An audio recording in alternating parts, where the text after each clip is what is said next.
From the CISO series, it's Cybersecurity Headlines. These are the cybersecurity headlines for Tuesday, February 17th, 2026. I'm Sarah Lane.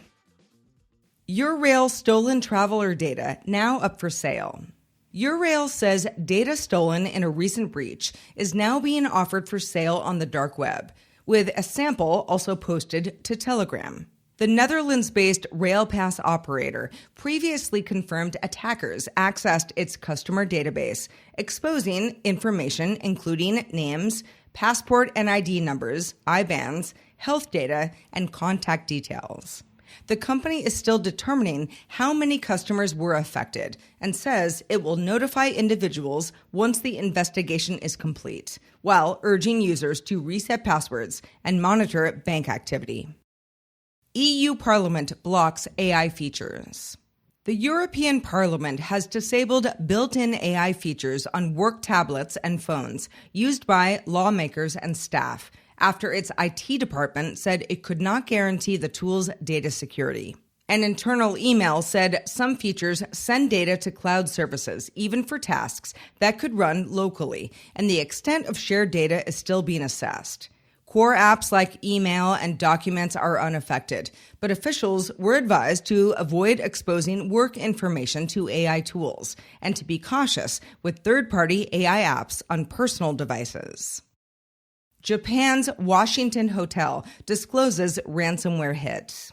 Washington Hotel, a 30-property business hotel chain in Japan run by Fujita Kanko, says it was hit by a ransomware attack on February 13th after hackers breached its servers.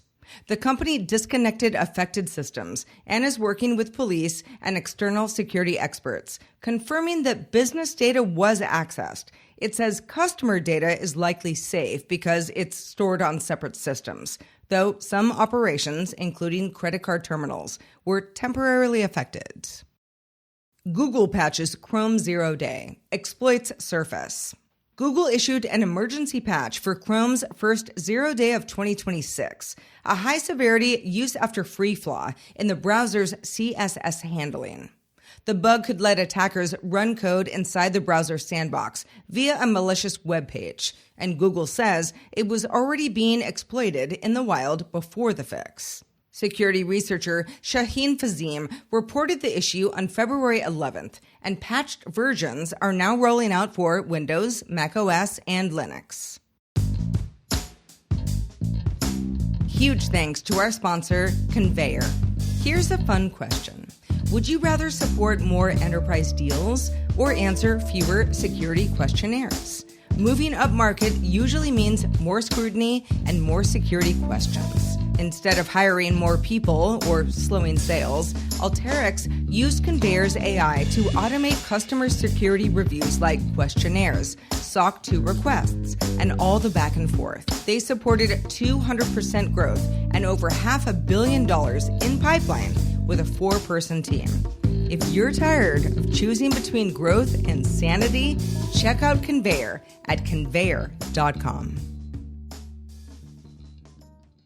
Starlink restrictions hit Russian forces.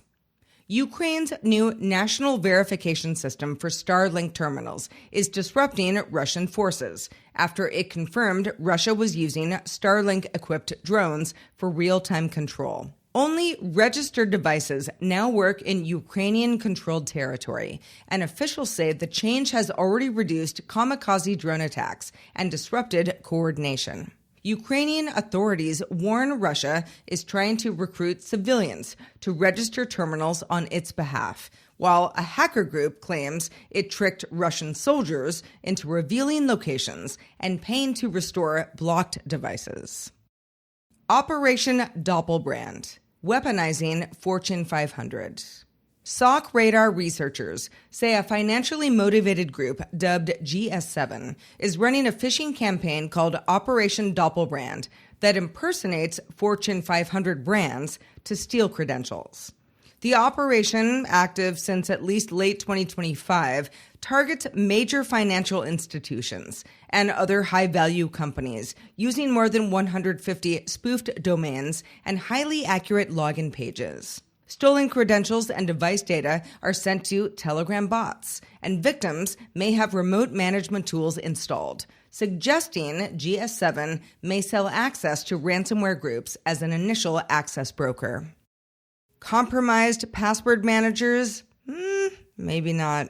Researchers from ETH Zurich and Università della Svizzera Italiana found multiple weaknesses in Bitwarden, LastPass, and Dashlane that could expose passwords if the service's servers were compromised, despite their zero-knowledge claims. Using a malicious server model, the team demonstrated 12 attacks against Bitwarden, 7 against LastPass, and 6 against Dashlane, with some leading to password disclosure or vault changes. The researchers said legacy cryptography and unclear threat models contributed to the issues. InfoStealer malware found stealing OpenClaw secrets. Hudson Rock researchers say an InfoStealer, likely a VIDAR variant, exfiltrated configuration files from an OpenClaw AI agent, including gateway tokens, cryptographic keys, and the agent's core behavioral rules. The data could let attackers remotely access the agent or impersonate it in authenticated requests. Security Scorecard also found hundreds of thousands of exposed OpenClaw instances vulnerable to remote code execution, while other researchers uncovered malicious skills and undeletable AI agent accounts on the Maltbook platform. Some are warning InfoStealers will likely add dedicated modules to target AI agents as they become more widely used. Being a CISO can feel like a no-win situation at times. While the role is now very common in organizations, they often face an imbalance of responsibility and authority. How did the situation get so bad? And what can be done to empower CISOs? That is what we're breaking down on this week's CISO Series podcast. Look for the episode, We Gave the CISO Risk and Liability, and Now They Want Authority. The nerve. Wherever you get your podcasts. And as always, if you have some thoughts on the news from today or about our show in general, be sure to reach out to us at feedback@cisoseries.com. We'd love to hear from you. I am Sarah Lane, reporting for the CISO Series. You stay safe, stay warm, and stay cool out there.